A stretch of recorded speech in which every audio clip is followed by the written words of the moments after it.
আসসালামু আলাইকুম ওয়া রাহমাতুল্লাহ। এই মেশিনটার খুবই সমস্যা। এই মেশিনের সমস্যার সমাধান করার জন্য দেখতেছেন ড্রাইভার দিয়ে এই নাটটা খোলার চেষ্টা করতেছি। এই নাটের ভিতরে প্রবলেম রয়েছে। নাটটা প্রায় অনেক দিন যাবৎ চলার অবস্থায় কারণে নাটটা ক্ষয় হয়ে গিয়েছে।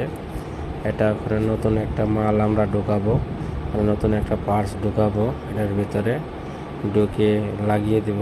লাগিয়ে দেওয়ার পরে মেশিনটা সচল হবে। সচল হলে মেশিনটা ভালো সার্ভিস দিবে এবং কাজ হবে। কাজ হলে আমার গুণগত মান তৈরি হবে।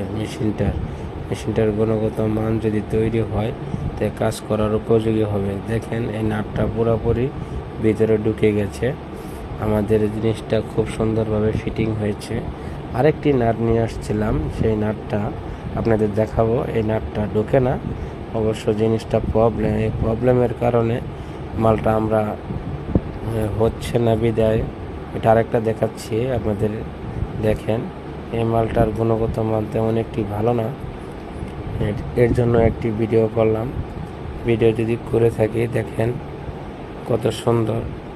যারা যারা এই মেশিনের কাজ করেন তারা অবশ্যই দেখতে পারবেন এবং বুঝতে পারবেন এই নাটটা আসলেই ভালো না, ঢুকতেছে না।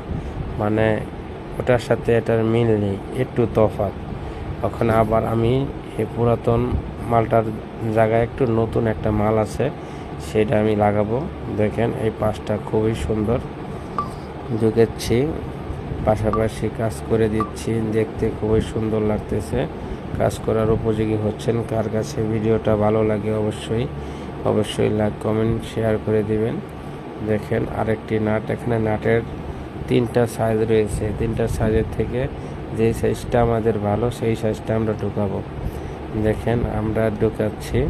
ঢোকার ফলে আমরা দেখাচ্ছি যে কোন নাটটা ভালো এবং কোন নাটটা। এখানে যেটা একটু কালো সাইজের সেই নাটটা একটু ভালো, আর যেটা একটু মোটা এটা ঢোকে না। এটা অবশ্য সমস্যা। ভিডিওটা যদি ভালো লেগে থাকে অবশ্যই লাইক কমেন্ট শেয়ার করে দিবেন। মেশিনের ভিডিও আরও পাবেন আমার কাছ থেকে।